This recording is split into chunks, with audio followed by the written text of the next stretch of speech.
Shalom, shalom, shalom, shalom. Gloire soit rendue à notre Dieu parce qu'il est merveilleux. Nous remercions le Seigneur pour ce moment qu'il nous accorde, parce qu'il est bon, parce qu'il est merveilleux, parce qu'il est redoutable. Que notre Dieu soit élevé parce qu'il est le Seigneur des Seigneurs, parce qu'il est le Roi des Rois. Que toute la gloire revienne à notre Seigneur parce qu'il est bon. Est-ce que quelqu'un peut dire Dieu est bon? Bienvenue à notre enseignement, à notre suite des séminaires sur les 13 ateliers d'Abraham. Aujourd'hui, par la grâce de Dieu, nous allons apprendre le 8e autel et enfin bâtir cet autel-là dans la prière. Nous sommes dans le livre de Genèse chapitre 18, à partir du verset 16 jusqu'au verset 33. La Bible dit: Ces hommes s'élevèrent pour partir. Ils regardèrent du côté de Sodome. Ils regardaient du côté de Sodome. Abraham alla avec eux pour les accompagner. Alors l'Éternel dit: Cacherai-je à Abraham ce que je vais faire? Abraham deviendra certainement une grande nation, puissante, et en lui seront bénies toutes les nations de la terre.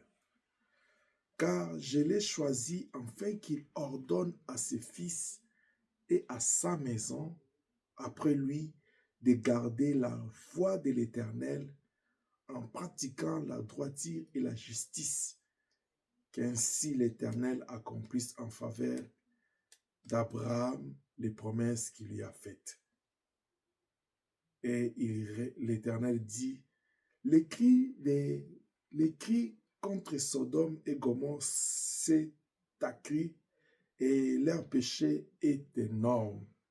C'est pourquoi je vais descendre et je verrai s'ils ont agi entièrement selon le bruit venu jusqu'à moi.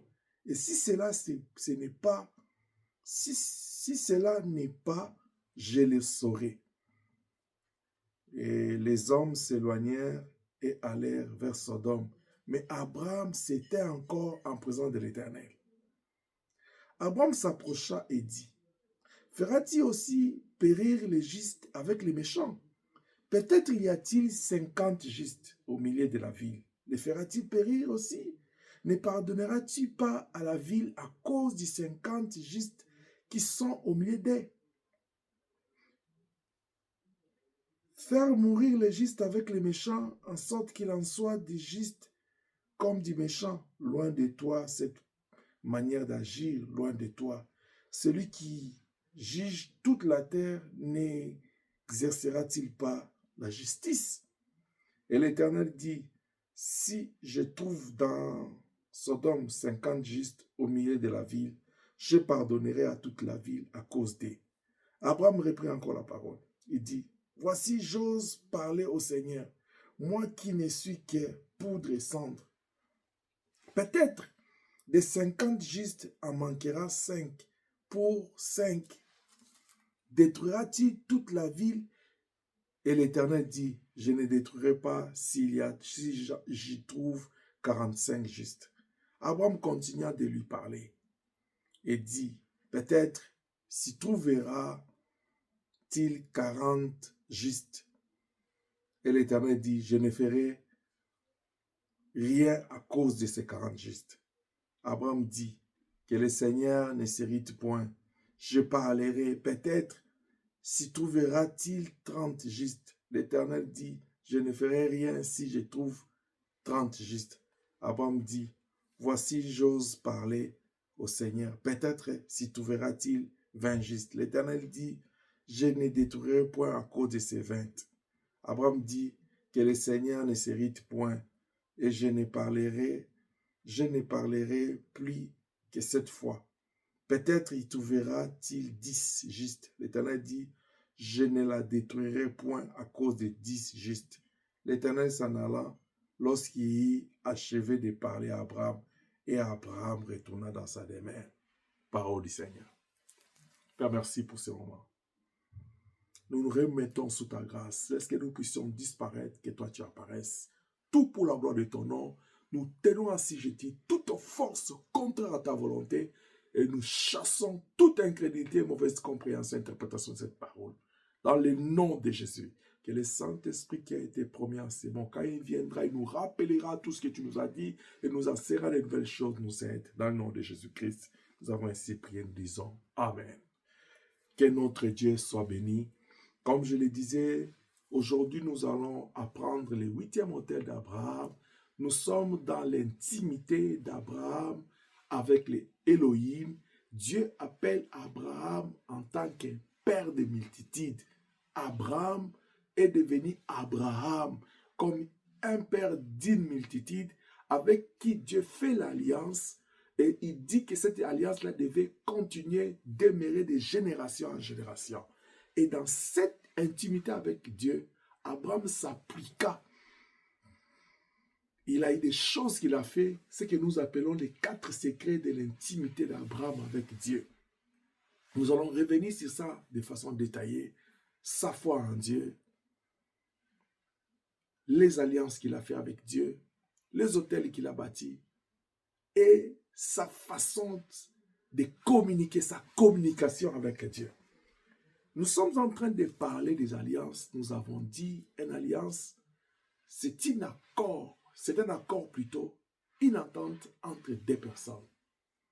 Et nous avons démontré que dans l'histoire biblique, en vrai dire, il n'y a qu'une seule alliance, ce que nous appelons l'alliance d'amour de Dieu. C'est cette attente, c'est cet accord que Dieu établit entre lui et l'homme.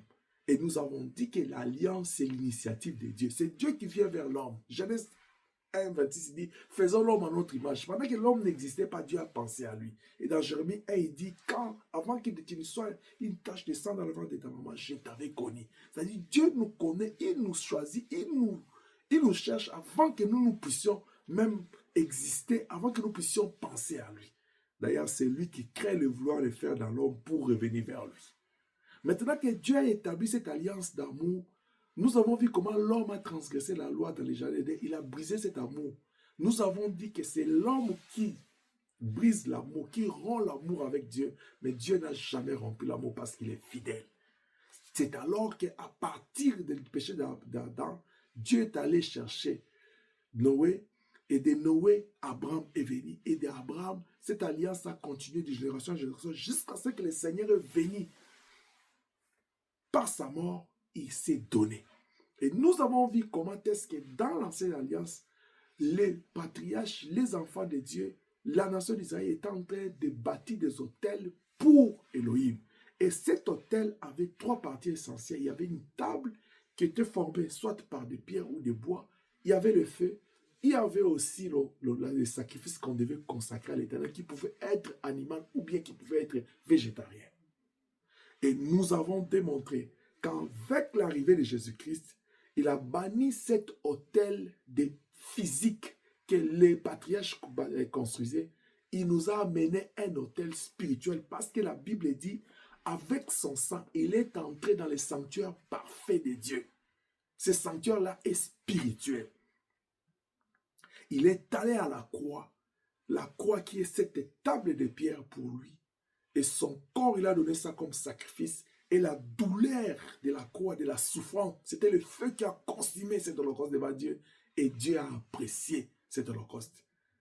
Par son sang, nous avons le pardon de nos péchés et la rédemption. Maintenant qu'il a reversé son sang, il nous a rachetés. La Bible dit à tout celui qui a cru en son nom, qui l'a reçu, il est devenu enfant de Dieu. C'est pourquoi Paul dit, notre corps est le temple du Saint-Esprit. Voilà pourquoi Paul dit dans les Romains, dit, offrez vos corps en sacrifice. C'est-à-dire, notre vie doit être offerte à Dieu comme un sanctuaire. Vous comprenez, dans les sanctuaires spirituels, parce que nous avons créé en Jésus-Christ, nous devenons des sacrificateurs selon 1 Pierre 9. Nous sommes un royaume de sacrificateurs selon dans l'ordre de Melchisedec. Lui, en tant que souverain sacrificateur, nous sommes ses sacrificateurs. Au même moment, il nous fait des sacrificateurs. Au même moment, notre vie est devenue son temple. Et au même moment que notre vie est devenue son temple, il choisit notre vie comme autel. C'est-à-dire, nous devons nous présenter des sacrifices. Et dans cet autel-là, le cœur de l'homme est la table, là où le sacrifice doit être posé. C'est-à-dire, toute chose que toi tu vas faire pour le Seigneur doit être fait de tout ton cœur. Ça doit être posé sur la table de ton cœur. Et ça doit être brûlé, consumé par l'empressement, l'ardeur là.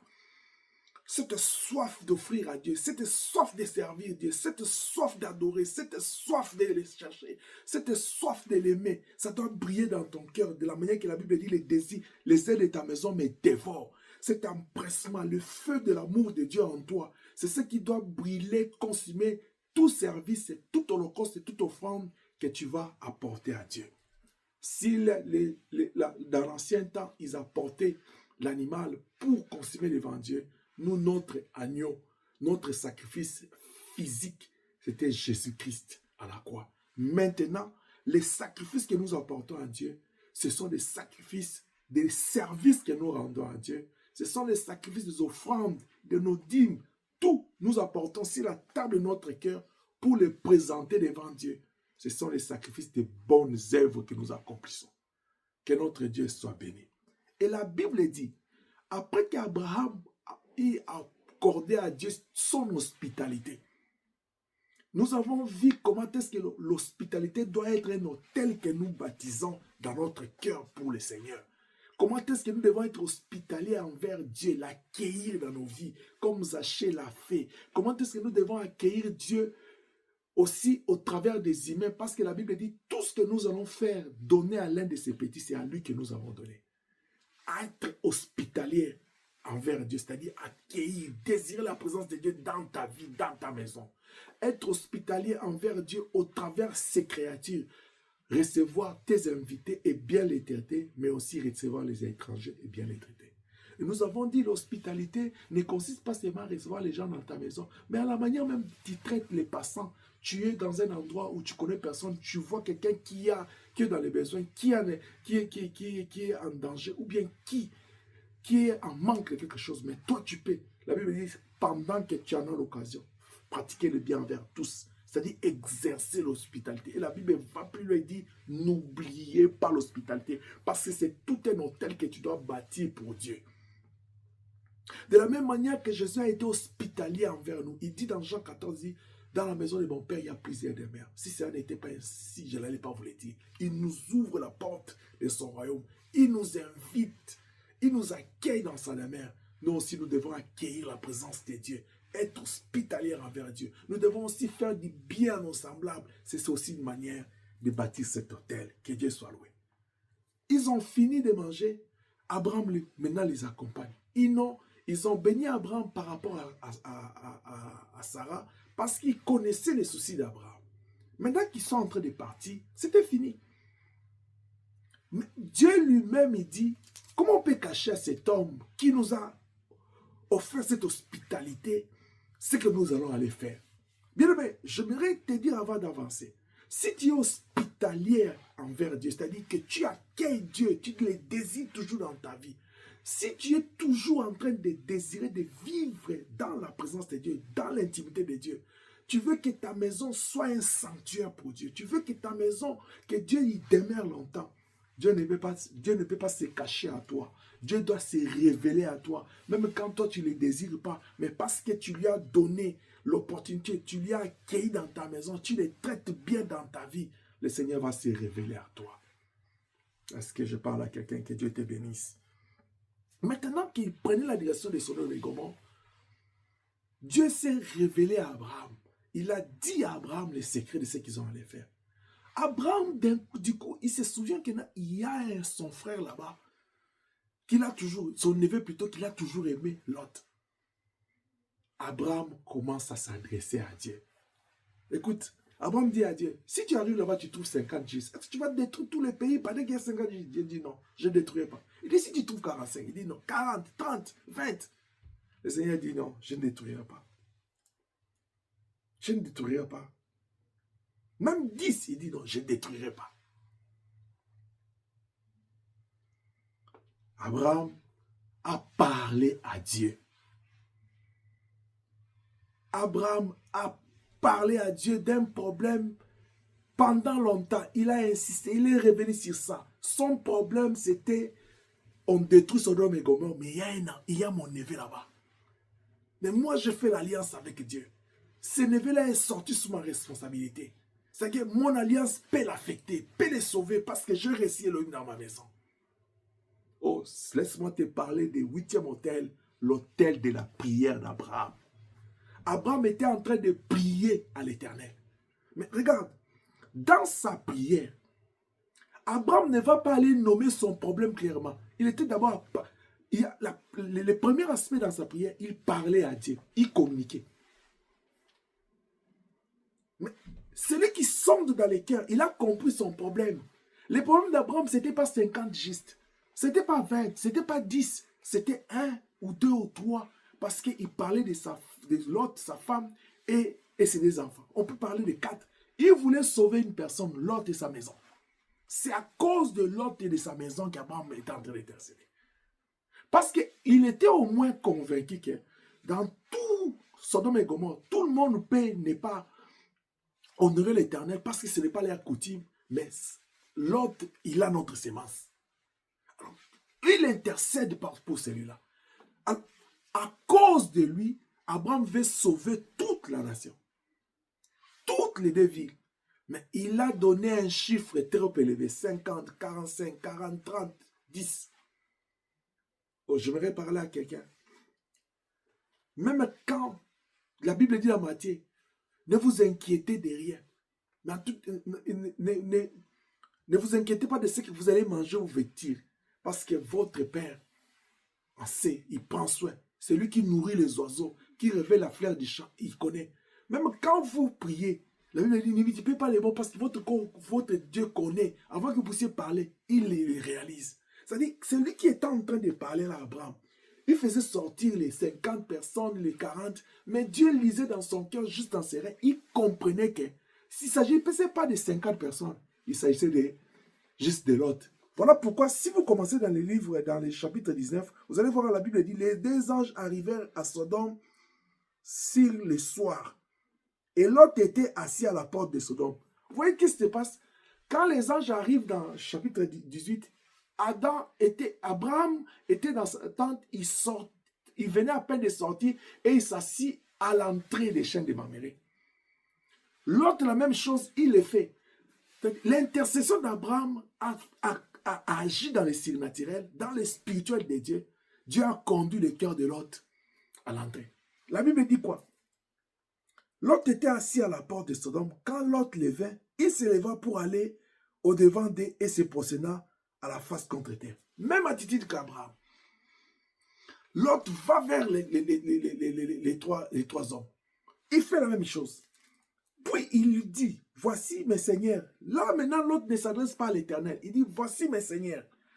Entrez, je vous en prie, dans la maison de votre serviteur. Passez-y la nuit, lavez-vous les pieds, vous vous leverez de bon matin et vous partirez. La prière d'Abraham était en train de cibler l'autre. Mais en parlant, il a parlé pour tout un groupe de gens et pour toute la ville. Mais comme Dieu est en train, il dit, je vais aller me rassurer que ce que je vois, ce que j'écoute, ce que j'entends, c'est ça l'abomination qui est là-dedans. Alors quand je veux voir ça, après je vais faire ce que je vais faire. Qu'est-ce qui arrive? Quand l'autre reçoit ces gens-là chez lui, après les vilains s'élèvent contre la maison de l'autre pour dire à l'autre, non, fais sortir ces gens que tu viens d'accueillir chez toi. C'est-à-dire, pour Dieu, c'était une façon de confirmer ce qu'il entendait, ce qu'il voyait, le mal. Parce que ces gens, ils avaient la haine, ils étaient contre l'hospitalité. Ils sont venus s'abattre sur l'autre parce que l'autre a été hospitalier. Il a reçu les étrangers chez lui. Mais il dit, l'hospitalité, c'est l'œuvre d'amour. Mais comment ces gens ils peuvent avoir la haine de l'hospitalité? C'est-à-dire, ils n'aiment pas l'amour. C'est que ce que j'ai entendu, ce que je vis, c'est vrai.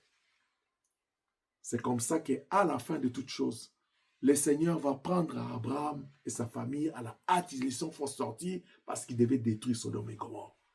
L'autel de la prière. Bien-aimé, ta vie en Jésus-Christ fait de toi un autel spirituel, un sanctuaire spirituel de Dieu, un temple de Dieu vivant. D'où toi-même tu sais qu'en croyant en Jésus comme Seigneur et Sauveur, tu es devenu sacrificateur selon l'ordre ou dans l'ordre de Melchisedec, parce que la Bible dit nous sommes un royaume de sacrificateurs. En tant que sacrificateur, et ta vie en tant que sanctuaire, en tant que temple de Dieu, tu dois avoir un autel de prière en toi. Et cet autel de prière doit avoir comme table ton cœur, où la prière doit être, d'où la prière doit partir, d'où la prière ton cœur doit générer la prière pour parler à Dieu. Tu ne peux pas parler à Dieu avec tes lèvres, mais tu dois lui parler avec ton cœur. C'est pourquoi la Bible dit, ce peuple m'honore des lèvres, mais leur cœur est éloigné de moi. Il faut que tu comprennes qu'Abraham a sauvé Lot à cause de sa prière, à cause de sa demande à l'Éternel. Dans ton cœur doit habiter un désir ardent de prier. Parce que prier, c'est communiquer avec Dieu. La prière est très importante dans la vie d'un chrétien et dans le mystère de l'autel. Parce que dans un premier temps, la prière, nous devons comprendre, nous devons avoir une autre compréhension de la prière à partir de ce moment que quand je prie, je suis en train de bâtir un autel. Je suis en train de consacrer des prières. Je suis en train de consumer mes désirs devant Dieu, ma requête devant Dieu, mes souhaits devant Dieu dans la prière. Mais au même moment, tu ne peux pas parler d'autel sans la prière. Parce que tous les autres autels, quand on les bâtit, ils sont toujours accompagnés de la prière. Vous voyez pourquoi la prière, c'est un autel. La prière, c'est aussi une pratique qui accompagne les autres autels. C'est-à-dire, quand quelqu'un bâtit l'autel de l'hospitalité, il dit, béni soit celui qui vient au nom du Seigneur. Je vous reçois au nom de Jésus-Christ. Quand la Bible dit, tout est sanctifié par la prière, la parole, c'est-à-dire, même quand vous recevez les gens mauvais chez vous, vous priez au nom de Jésus-Christ. Tout est sanctifié. Leur visite est sanctifiée. Votre maison est sanctifiée. Même quand ils partent, tu pries encore. La prière doit être comprise comme étant un autel que tu bâtis dans ta communication avec Dieu. Apprendre à communiquer avec Dieu. Parce que nous disons que la prière, c'est un dialogue. Mais ça doit quitter le fait de dire seulement, je vais prier, je vais prier. Non, je vais bâtir mon autel de prière. Vous savez, il y a une différence quand quelqu'un prie et quand il considère que sa prière, c'est un autel. Quand ça prend l'aspect autel, ça devient plus sérieux, ça devient plus important. Parce que, écoute, regarde. Dans 1 Roi chapitre 8, 18, qu'est-ce qui se passe? Élie vient, il constate que la gloire de Dieu n'est plus. Il veut rétablir la gloire de Dieu. Qu'est-ce qu'Élie a fait? Il a bâti l'autel de la prière. Parce qu'il a dit, chacun va invoquer son Dieu. Cet autel-là de rétablissement de l'ordre de Dieu en Israël, c'était l'autel de la prière. Parce que au travers de sa prière, le feu devait descendre. Mais regarde, si il n'avait pas d'autel devant lui, s'il n'avait pas cette conception d'autel, que la prière, le feu doit descendre ici. Le cas était spécial. Il y avait un problème énorme. La gloire n'était plus à Israël, comme la Bible dit, kabod.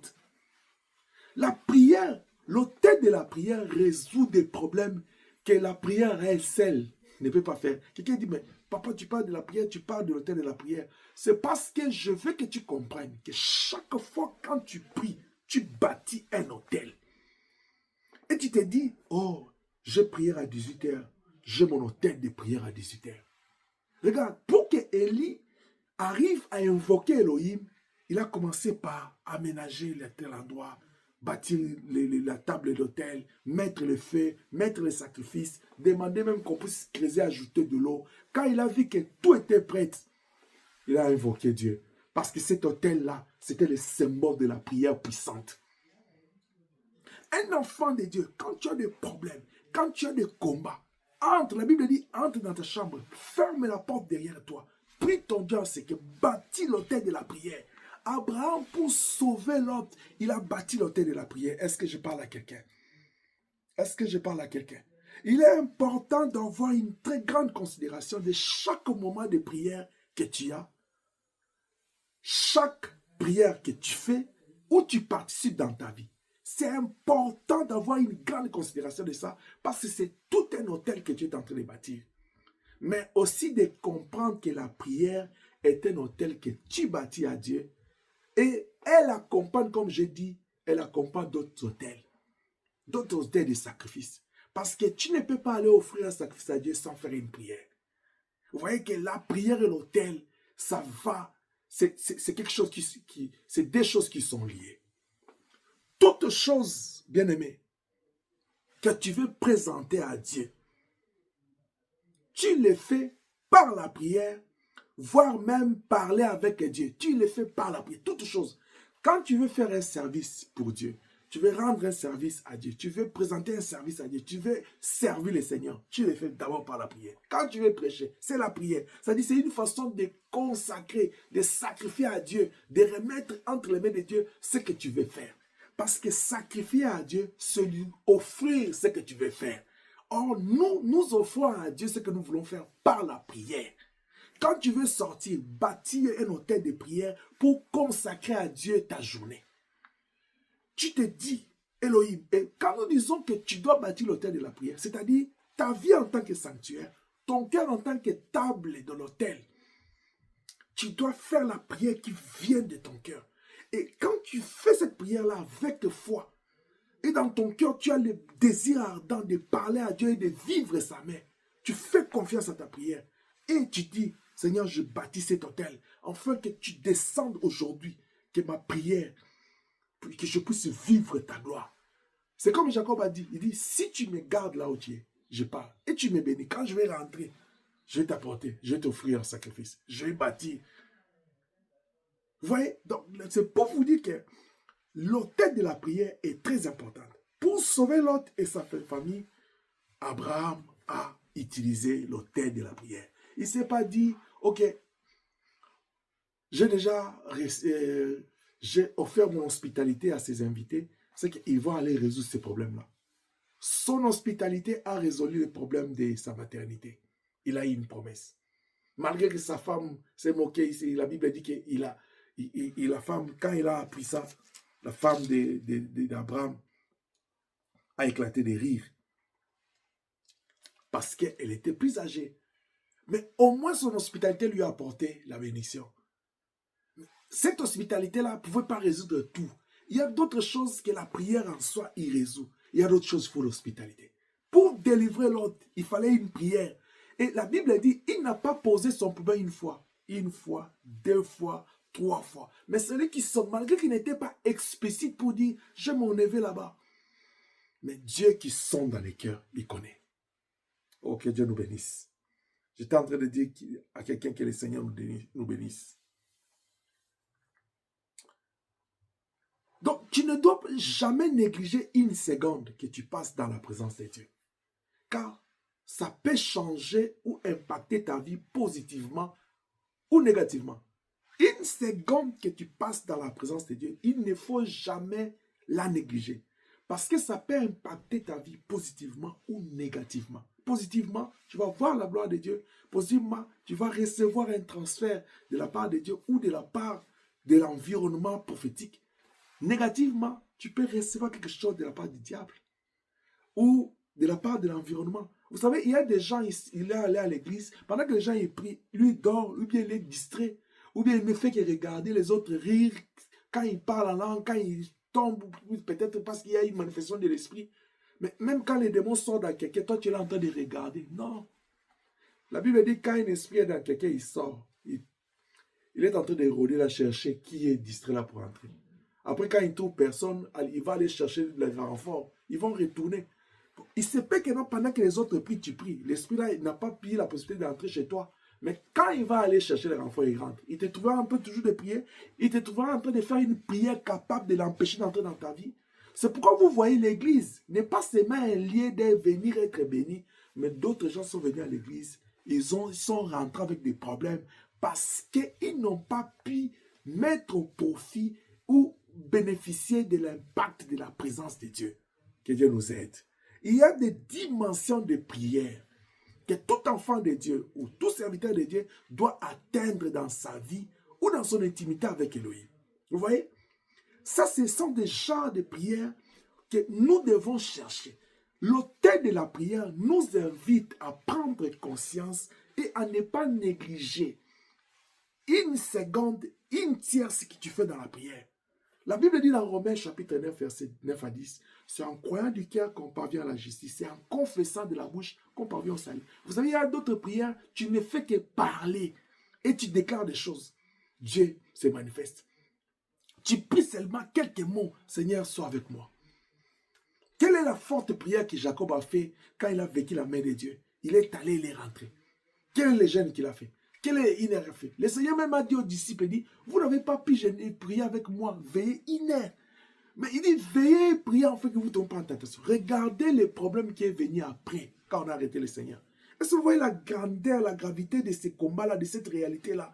Les disciples n'ont pas pu les supporter, mais il leur a demandé seulement une heure. C'est pour te dire qu'une seconde, une minute, une tierce que tu passes dans la présence de Dieu, c'est énorme. C'est pourquoi la Bible dit, un jour dans tes parvis vaut mieux que 1000 ans hier. C'est-à-dire, un moment que tu passes dans la présence de Dieu. Bien aimé, il ne faut jamais, jamais la négliger. Il ne faut jamais, jamais la négliger. C'est à cela que l'autel de la prière prendra son sens.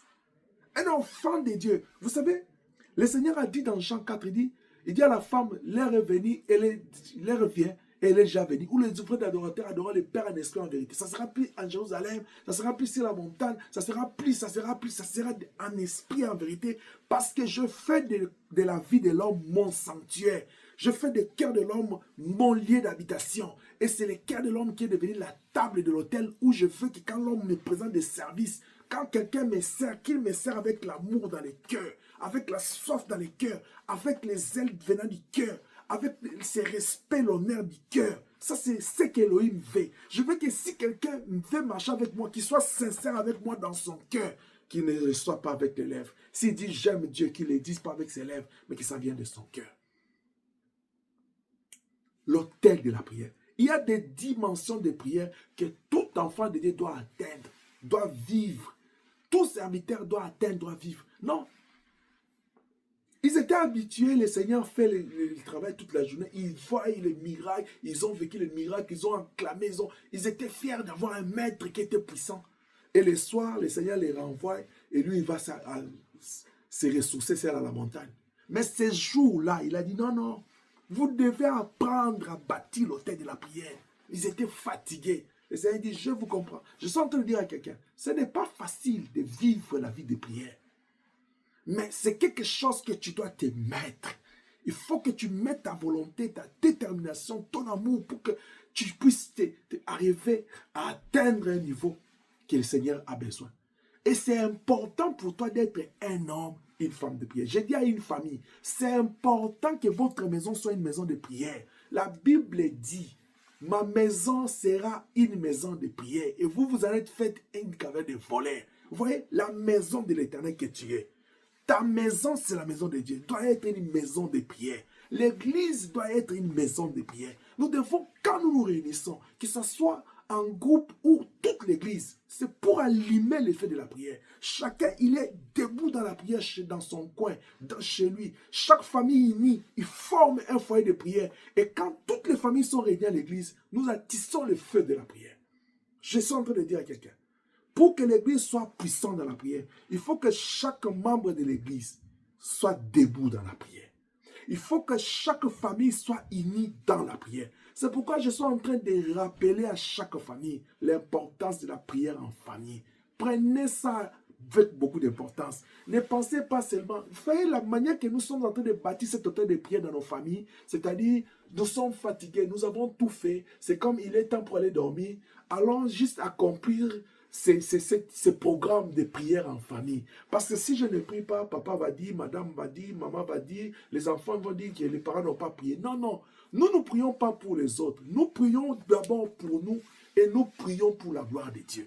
Chacun doit comprendre que non, quand je mène une vie de prière, je le mène pour moi. c'est pour moi que je fais ça. Le Seigneur était à Gethsémani, malgré que les disciples dormaient, lui, il persévérait dans la prière parce que c'était pour lui. C'est lui qui allait à la croix pour souffrir là. C'était pas Jean, c'était pas Pierre. Est-ce que je parle à quelqu'un? Écoute, vous pouvez être dans une famille à plus d'une personne, mais tu es le seul qui a pris conscience de prier. Je t'encourage, fonce dans la prière. Que personne ne te décourage, fonce dans la prière. Si toi tu as compris qu'il faut que la nuit je me lève pour prier, lève-toi, prie. Mais même, il ne faut même pas déranger les autres. Prends ton temps. La Bible dit, prie ton Dieu en secret. Tu n'as pas besoin seulement de crier. La nuit, si tu vois, surtout dans ces contextes où les maisons ne sont pas bien sonorisées là, ne dérange pas les voisins. Parce qu'il est dans son droit d'appeler la police pour toi et dit, on me dérange. Alors ne cherche pas les diables. Prends ton temps. C'est toi qui comprends l'importance de la prière. Va dans la prière. L'autre était chez lui là, en train de vivre sa vie. Abraham a compris que non, je peux délivrer mon frère par ma prière. Est-ce que je parle à quelqu'un? Il y a des dimensions de prière que nous devons atteindre. Bien aimé, une vie de prière consacrée, la première dimension de prière, c'est cette vie de prière consacrée à l'Éternel, c'est-à-dire en faveur de l'Éternel. Qu'est-ce que je veux dire? Il y a des moments, tu dois avoir des moments de prière, tu vas aller prier pour l'Éternel, pour sa gloire, c'est-à-dire tu vas juste pour aller adorer Dieu.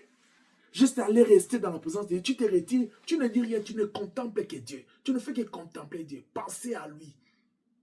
Tu as besoin juste de retirer du monde, malgré que tu es avec les gens. Les gens te disent, pourquoi tu ne parles pas? Tu restes, tu es déjà parti, connecté à l'esprit.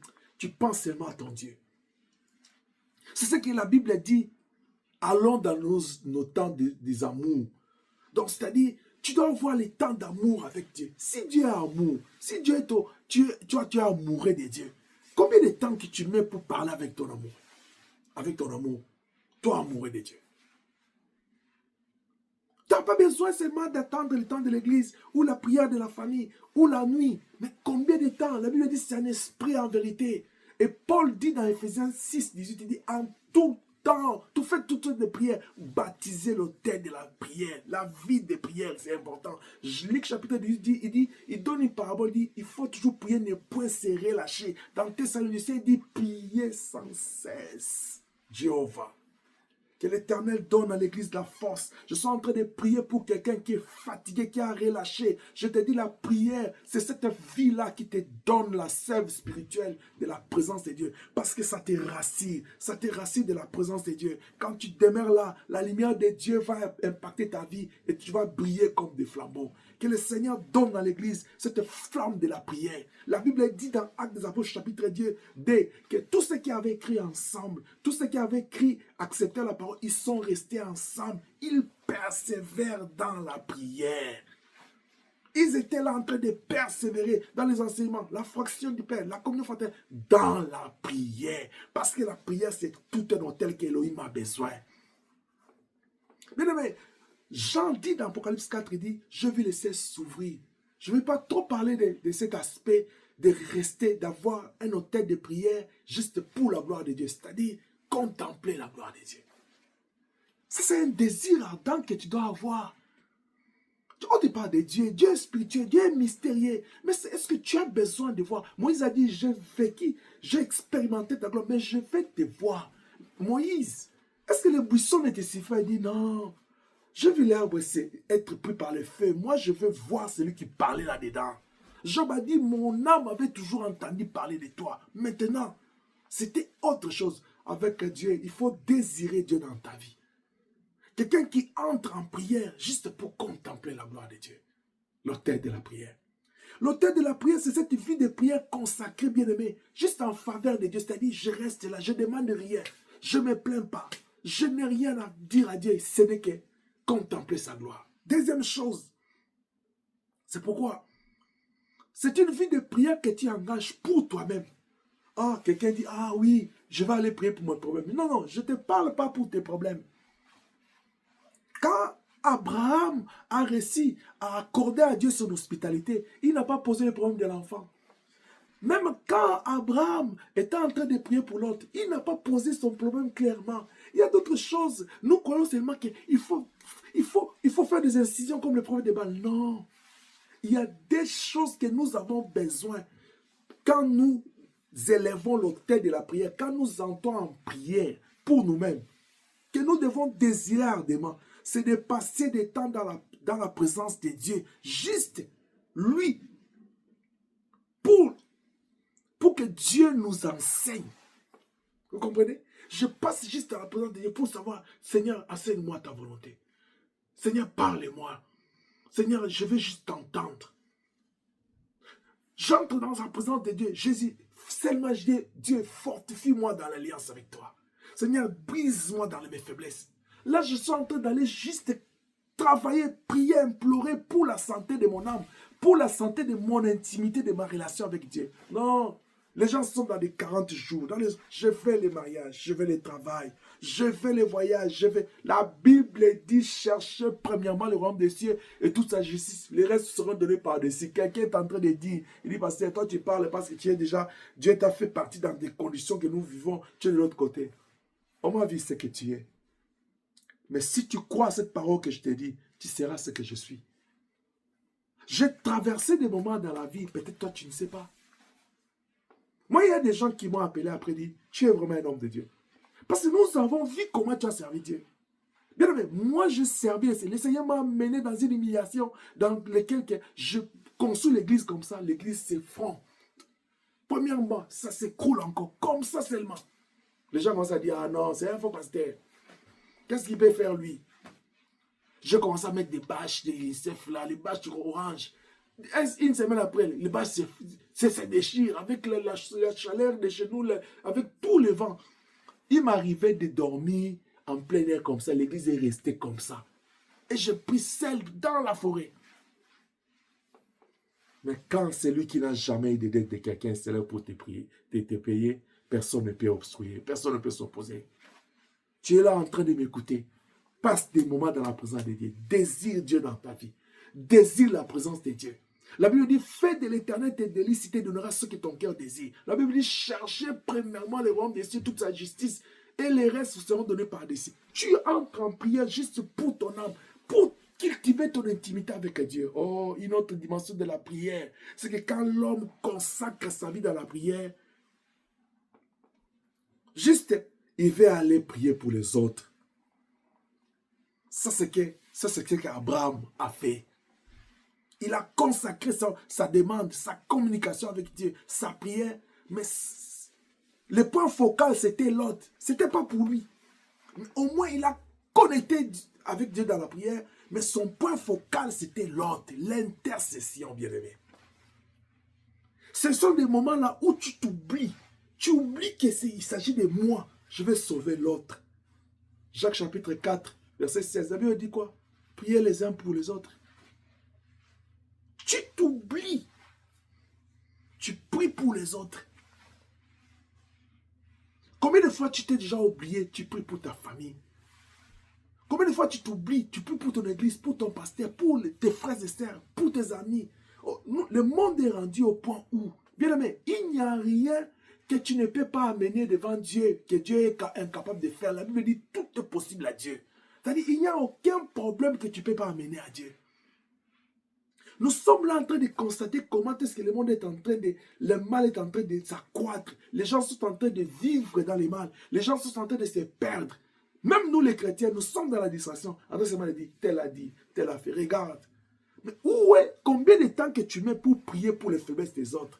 Combien de temps que tu mets? Tu as des gens dans ta famille, la Bible dit, crois au Seigneur Jésus-Christ, tu seras sauvé, toi et toute ta famille. La Bible va encore plus loin dire, il dit, moi et ma maison, nous servirons l'Éternel. Combien de gens dans ta maison, dans ta famille servent l'Éternel? Ils connaissent Dieu. Ils sont là, dans la distraction, dans les choses du monde. Toi, tu es en train de regarder, dis, le Seigneur est individuel. Mais le Seigneur va te demander quand. Il a amené Joseph en Égypte, pas pour que Joseph devienne chef là-bas et qu'il puisse s'enrichir, c'est tout. C'était pour sauver son peuple. C'était pour être un éclaireur, afin qu'Israël puisse avoir un territoire de quiétude. Tu connais le Seigneur. La Bible dit dans 2 Timothée 2, ce que tu as reçu de moi, donne-le aux autres. Si les Timothées n'ont pas fait ça, l'évangile allait nous atteindre comme si nos pères n'avaient pas sacrifié leur vie. Toi, tu ne veux pas te sacrifier pour le salut des autres. La Bible dit dans Luc 15, il dit, si une âme qui était perdue est retrouvée, sauvée, il y a une fête au ciel. Tu ne veux pas occasionner la fête au ciel, bien-aimé? La prière d'intercession, prier pour délivrer nos âmes, les âmes de nos frères et sœurs qui sont encore dans les ténèbres. Il dit, moi je vous envoie, allez faire des trucs dans mes disciples. Une autre manière de gagner les âmes, c'est de prier pour que celui qui touche les cœurs puisse aller toucher les cœurs. Qui savait que ce jour-là, Saul sera visité par une lumière? Qui sait si ceux qui étaient dans l'église, dans les temples, dans l'église primitive, ils étaient en train de prier parce que c'était eux qui étaient maltraités. C'était eux qui étaient sous la souffrance de la persécution. Qu'est-ce qu'ils ont dit à Dieu? Pour que Dieu aille retrouver Paul sur la route. Oh, tu as ton frère, tu as ta soeur, tu as ton mari, ta femme, tes enfants qui ne sont pas dans la lignée de ton alliance. Tu vois qu'ils sont en train de perturber les réseaux de ton alliance. Prends-les en charge dans la prière. Les combats spirituels ne se résout pas avec les langages humains. Ne se résout pas avec nos forces humaines. Non, ça se résout avec les forces spirituelles dans la prière. Prie en toutes choses, ne t'inquiète de rien. Tu es là en train d'attendre la bénédiction de Dieu. On te dit qu'il y a des combats dans ta vie. Lève-toi. Oh non, dans ta famille, il y a un sorcier. Il ne manque jamais un sorcier dans une famille. Il y en a toujours. Oh non, tel a fait des... Il ne manque jamais un émissaire du diable dans chaque famille. Alors faites attention. C'est pourquoi rendez vos maisons des sanctuaires d'Élohim, des hôtels où la prière est consumée, où la prière est présentée à Dieu. Et Dieu agrée le fumet de vos prières. Parce que quand le feu de Dieu descend, le diable ne peut pas rester debout. La prière d'intercession est importante. Parce que quand l'homme intercède pour l'autre, il s'oublie et Dieu se souvient de toi.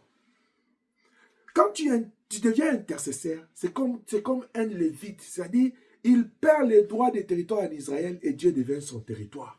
Dieu devient sa part. Toi, tu perds le temps de prier pour toi et Jésus-Christ intercède à la droite de Dieu pour toi. Toi, tu perds le temps de défendre ta cause, Jésus devient ton avocat. Est-ce que je parle à quelqu'un?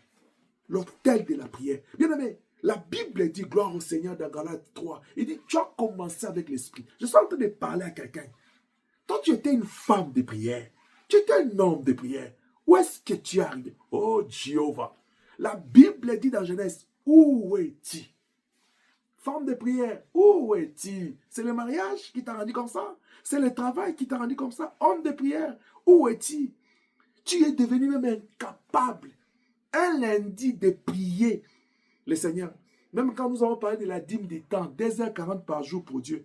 Qu'est-ce que tu fais de ces 2h40? Comment toi-même tu es le moteur de la famille, de la maison? Tu n'as pas une vie de prière. Tu veux que la famille vive comment? Oh, peut-être c'est toi qui es en train d'ensorceler ta famille parce que c'est par toi que le feu, la flamme de la prière devait partir. Mais comme c'est éteint, c'est toute la famille qui dort. Pierre, réveille-toi. Pierre, réveille-toi. Oh, je parle à un Jacques ce matin. Réveille-toi. Nathalem, réveille-toi dans la prière. Réveille-toi. Parce que bientôt là, l'armée des Sadducéens et des pharisiens vont venir. Tous ces brigands vont venir pour arrêter le Seigneur. Mais ils vont te trouver où? Tu vas couper l'oreille des marquis. Après, tu vas aller nier le Seigneur autour du feu. C'est le problème de la prière. Vous voyez, tous ces gens qui posent des problèmes à l'église, tous ces gens qui posent des problèmes dans nos familles, c'est manque de vie de prière. Réponds seulement à quelqu'un. Regarde, lève-toi dans la prière. Bien-aimé, prends en charge toute personne que tu soupçonnes qu'il est dans la chose, qui n'est pas en bonne relation spirituelle avec Dieu, qui n'est pas debout dans la prière dans ta maison. Ne parle plus, parle moins, prie beaucoup. Vous vous engagez dans des discussions, l'homme a oublié ce qu'il doit faire. Écoute ce que je vais te dire ce soir. Ce que tu dois faire, ce n'est pas de parler. Parle moins, prie beaucoup. Parce que ce n'est pas tes paroles. Déjà, tes paroles ne vont pas convaincre Dieu pour agir. Mais ce sont tes actions dans la prière, dans la foi, que Dieu va écouter. Si Dieu n'est pas affecté, influencé par les blabla, et puis l'homme, je parle encore pire, un enfant qui pense ne pas être compris par son père, qui pense que son père ou ses parents ne les traitent pas bien, qui pense que non, mes parents ils ne sont pas convertis, ils n'ont pas un bon cœur. Tu veux quoi? Peut-être en parlant, surtout dans notre tradition, on va te dire tais-toi, ou bien tu ne respectes pas les parents. Prie. Celui qui sonde dans les cœurs, celui qui crée le vouloir le faire, tu le connais, c'est Elohim, le Dieu créateur. Il va créer, c'est lui qui a créé le moteur de l'homme, le cœur. Il est capable de changer un nouveau moteur dans le cœur de l'homme. Il est capable. Jonas s'est révolté et dit, je ne pars pas à Ninive, pas à Tartis. Qui a changé son cœur? Paul était en train de tuer les chrétiens. Qui a changé son cœur? Qui a changé? Nathanaël qui a boudé là, il a dit, à Nazareth, peut-il sortir quelque chose de bon? Qui a changé son cœur? Oh Jéhovah, je te prie de changer mon cœur ce matin. Je te prie de changer le cœur de l'église. Je te prie de changer le cœur de ma maison, de ma famille. Je te prie de changer le cœur des familles de plus près de toi, afin que nous puissions t'offrir des autels de prière. Au nom puissant de Jésus, je te prie de changer le cœur de quelqu'un qui est en train d'écouter cette parole, afin que la puissance de la prière s'élève en elle. Les désirs de ta maison me dévorent. Les désirs, les ailes de ta maison me dévorent. J'aimerais dire encore ce soir, les désirs de ta maison. Dans les ailes, parmi les ailes que tu devrais avoir, les désirs de la maison de Dieu. Jacob a dit non, tu ne pars pas. Tant que tu ne me bénis pas, tu passes dans ma vie, tu ne laisses pas d'impact. L'impact que toi tu veux laisser, tu ne m'as pas trouvé comme ça, tu veux me laisser avec cette douleur, avec cette infirmité. Non, non. Toi tu es fait, quand les faits passent, et on fait passer l'or dans les faits, l'or doit briller. Fais-moi briller comme des flambeaux. Est-ce que quelqu'un peut prier Elohim? Je dis à quelqu'un, demeure dans la présence de Dieu juste pour le contempler. Demeure dans la présence de Dieu juste pour l'admirer. Cherche la présence de Dieu juste pour grandir dans la foi, pour qu'il se révèle à toi. Cherche la présence de Dieu pour prier pour les autres. Prier pour l'église. Prier pour les hommes de Dieu. Colossiens 3, 4 à 3 dit quoi? Priez pour les hommes de Dieu. Priez pour les pays là où vous êtes. Tu viens d'un pays, là tu te retrouves dans un autre pays. Tu as la responsabilité de prier là où tu es dans ton pays. Et de façon générale, tu dois prier pour le monde parce que tu peux voyager, tu peux te déplacer, tu peux avoir un frère dans un autre coin. Quand Abraham priait, il était en train d'intercéder pour sauver tout Sodome et Gomorrhe. Il n'y avait que l'autre, son évêque. Alors je me dis comme un homme, est-ce que le Seigneur n'a pas sauvé Sodome parce qu'il n'a pas trouvé 10 justes, parce qu'il avait dit 10 justes, il va sauver, parce que Dieu est fidèle? Mais au même moment, Dieu avait dit, je vais aller voir. Si c'est que j'entends ou je vois, et ça se confirme, je vais savoir ce que je vais faire. Alors quand Dieu a vu que les gens n'avaient pas d'amour, c'était la haine, c'était la destruction, c'était l'impureté, il a dit, comment garder cette nation?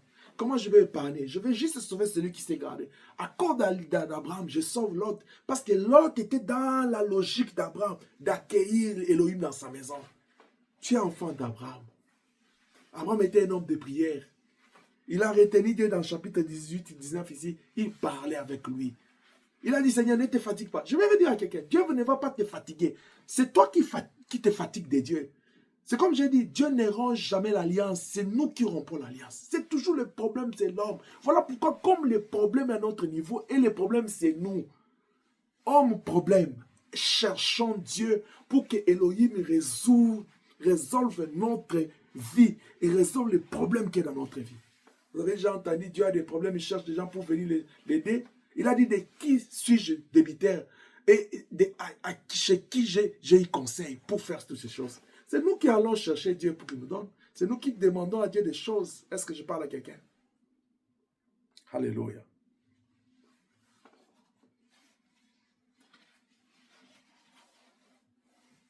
Il y a, comme je l'ai dit, il y a dans des maisons, il y a une personne qui prie. Les parents, ils sont préoccupés à organiser des prières. Les enfants qui ne sont pas emportés, les enfants, ils prient. Il y a des situations comme ça. Un homme de Dieu qui prie, une femme qui prie, l'autre... Si ça dérange, hein, quand tu vois que non, toi, tu fais cet amour de Dieu dans la maison. Il y a quelqu'un qui perturbe l'ordre. S'il y a quelqu'un dans ta maison comme ça, concentre-toi sur lui dans la prière. C'est un esprit qu'il faut détruire. Peut-être tu as parlé. Bien aimé, fais attention. Le diable peut utiliser la personne pour te distraire, pour te déconnecter de la prière. Tu commences seulement à avoir la colère, la haine. Tu commences à te sentir mal. Quand Tu n'as même pas le goût de prier parce que lui te distrait. C'est l'œuvre du diable. Ne laisse pas le diable t'envahir dans ce sens. Occupe-toi de cette personne-là dans la prière. Est-ce que je parle à quelqu'un?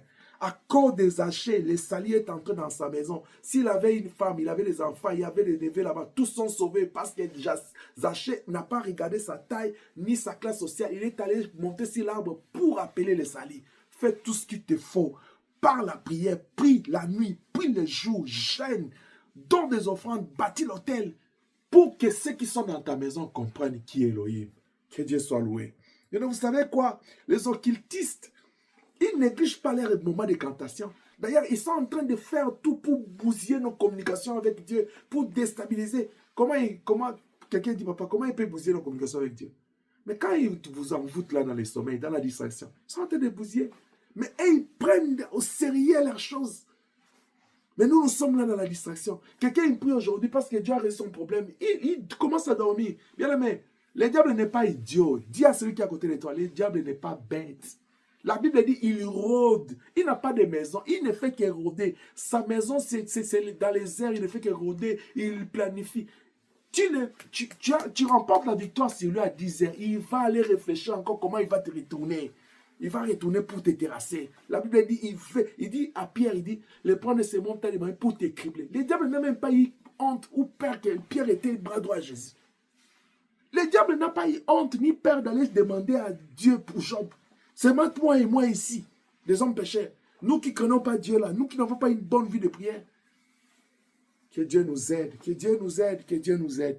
Que Dieu nous aide. Je suis en train d'activer quelqu'un à multiplier la vie de prière. L'offrande de l'autel de la prière. C'est cette vie de prière-là qui incarne ta vie, qui sort du cœur, les jambes de la prière naissent de ton cœur, ça monte, ça fait l'esprit, le corps. Donc tu ne vois plus rien. Toi, tu pries en tout moment. Boire de l'eau, tu pries. Dormir, tu pries. Tu pries la nuit, tu pries les jours. D'ailleurs, le Seigneur, quand il sort avec les enfants d'Israël, de l'Égypte, il les a conduits la nuit sous forme de colonne de feu. C'est-à-dire, le Saint-Esprit était là pour les conduire la nuit. Donc, la nuit, c'est le moment de prière. Les jours, la colonne de nuée. Les jours, c'est le moment de la prière. C'est pourquoi j'aime Néhémie. Quand il dit chacun dans sa maison qui tient l'arme. Non, chacun dans sa maison pendant la nuit qui veille. Et pendant les jours, chacun tient l'arme et de l'autre main, il travaille. La prière, c'est cet autel-là que tu dois lever en tout moment. Vous savez, quand je parle de l'autel de la prière, je ne parle plus de la prière. Je ne te parlerai plus de la prière. Je te parlerai de la prière comme un autel que tu dois bâtir. C'est-à-dire, tu dois prendre conscience et tu dois prendre en considération chaque minute, seconde et moment que tu passes dans la prière, que tu fais dans la prière et que tu participes dans la prière. Et tu ne peux plus venir et te dire, c'est le mercredi, on prie seulement 15 minutes. Les 15 minutes là sont importants. Ne passe pas un moment, un jour dans tes parvis, vaut mieux que 1000 arrière. C'est pourquoi ce soir, aujourd'hui, quand tu bâtiras cet autel de la prière, dédie à Dieu ta vie, dédie à Dieu ta maison, dédie à Dieu ton travail, dédie à Dieu ton âme comme un sanctuaire de prière. Dédié à Dieu ta famille, dédié à Dieu ta nation, le pays dans lequel tu vis. Et dis à Dieu, augmente en moi la soif et la faim, la dose de la prière, les désirs, les faire de prier. Dis à Dieu, l'autel que je t'ai bâti là aujourd'hui, donne-moi la force de te bâtir toujours l'autel de la prière, de demeurer dans la prière, de vivre dans la prière, de rester communion avec toi. Vous voyez, quand Abraham insistait, vous avez vu Dieu dire, tu m'importunes, non. Dieu était prêt à écouter. Il était toujours attentif à écouter Abraham. Je dis à quelqu'un que Dieu est attentif à t'écouter. Voilà pourquoi tu prends ton offrande. Tu prends ton offrande. Tu dis, nous allons bâtir cette 8e autel. Oh, prie avec moi. Tu dis, Elohim, mon Dieu, Elohim, mon Dieu créateur, mon papa d'amour, je te dis merci pour cette dimension des choses. Là où tu m'amènes dans la compréhension de la prière comme étant un autel. Que chaque fois que je prie, je suis en train de bâtir l'autel de la prière avec mon cœur. Et cela, étant notre Dieu, de tout mon cœur, avec foi, je prie pour les autres, je prie pour l'église, je prie pour ma famille. Mais au même moment, que par cet autel naisse en moi la soif de te connaître, de t'aimer, de demeurer seulement dans ta présence pour te contempler, de passer des moments d'intimité avec toi dans la prière. Pas pour venir te demander les choses de ce monde, mais pour grandir dans l'âme, pour être sanctifié dans ta présence. Qu'il te plaise d'agréer cette offrande. Qu'il te plaise d'agréer cet autel de prière. Et de créer à moi le vouloir le faire. De le faire régulièrement. Oh Dieu, quand tu renouvelleras ta grâce chaque matin, souviens-toi de moi et de ma maison. C'est dans le nom puissant de Jésus-Christ. Nous avons ainsi prié. Amen. Alors, tu peux classer ton 8e offrande, 8e enveloppe d'autel de la prière. Nous avons dit que cet autel doit être notre vie de tous les jours, la vie de prière, où nous passons des temps juste pour aller contempler Dieu, pas pour aller demander. Mais si tu veux aller prier, va aller faire l'intercession d'Abraham. Père, merci pour ces moments. Sanctifie la vie de tous ceux qui vont écouter cette parole. Bénis cet enseignement et bénis la suite du temps. C'est dans le nom puissant de Jésus-Christ que nous avons prié et nous disons 3 fois Amen, Amen, Amen, Amen. Gloire soit rendue à notre Dieu. Nous bénissons l'Éternel pour aujourd'hui et nous allons nous retrouver à dimanche pour notre 9e autel, dimanche à 10h30 heure du Canada. Que mon Dieu soit votre Dieu, que le vous bénisse abondamment au nom de Jésus-Christ. Shalom.